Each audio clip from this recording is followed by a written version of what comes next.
Hi మిత్రులారా, good morning, నమో బుద్ధాయ్.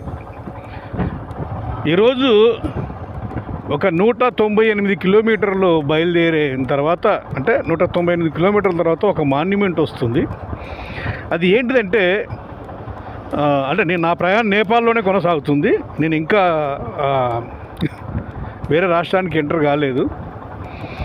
అయితే ఇక్కడ ఆ మాన్యుమెంట్ ఏంటిదంటే, బుద్ధుడు రాజ్యాన్ని, కపిలవస్తు రాజ్యాన్ని వదిలిపెట్టి తన దమ్మదీక్ష తీసుకొని అక్కడ అన్ని ప్రాంతాలు, అంటే సారనాథ్ కావచ్చు, ఫస్ట్ ఆయన బోధ్గా నుంచి సారనాథ్ వెళ్ళి సారనాథ్ చుట్టూ అంత ప్రాంతాలంతా తిరిగి వచ్చిన తర్వాత సుధోధన మహారాజు కబురు పంపిస్తాడు.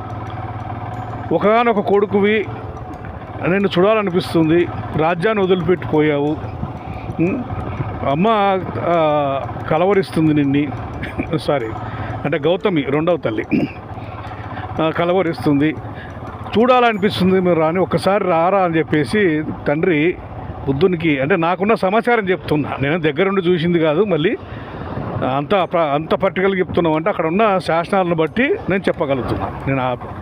అయితే బుద్ధుణ్ణి రమ్మని చెప్తే అక్కడికి వచ్చిన ప్లేసులోనే, స్వాగతం పలికిన ప్లేసులో ఒక స్తూపాన్ని కట్టారు అక్కడ. అంటే తర్వాత కాలంలో రాజులు, అంటే వాళ్ళ చరిత్ర ఈ పుస్తకాలలో పట్టణాలు ఉంటాయి కదా, ఆ కాలంలో రాసుకున్న గ్రంథాలను బట్టి, ఆ కాలంలో చెప్పుకున్న బట్టి, ఎందుకంటే అప్పుడు బుద్ధుడి కాలంలో శిల్ప సంపద ఉందా లేదా పక్కన పెడితే, తర్వాత కాలం రాజులు వీళ్ళు తండ్రి కొడుకులు కలిసిన ఒక ప్రాంతాన్ని స్వాగతం పలికిన కపిలవస్తు రాజ్యంలోనే, అది దాదాపు లుంబినికి దగ్గరగా, అలాగే సుధోధన మహారాజ్యానికి దగ్గరగా ఉంటుంది ఆ స్తూపము. ఈరోజు మీకు చూపించబోతున్నాను.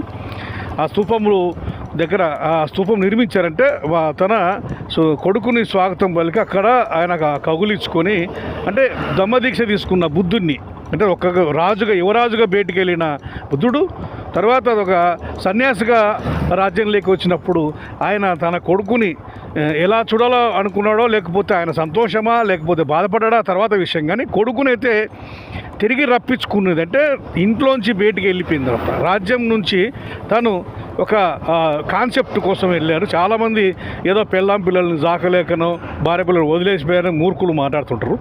ఆయన అప్పట్లో ప్రజాస్వామ్యం కోసం వెళ్ళాడు, ప్రజాస్వామ్యాన్ని కాపాడడం కోసం ఆయన ఒక మార్గాన్ని ఎంచుకున్నాడు. అది కాలక్రమేణా మెల్లిమెల్లిగా నిజాలు బయటపడితే ఎప్పటికైనా దాగవదు. అయితే ఆ ప్లేసు నేను ఈరోజు షూట్ చేయబోతున్నాను. వీలైతే మీకు అక్కడ ఫస్ట్ నేను ఆ ఛానల్ పర్పస్ షూట్ చేసుకున్న తర్వాత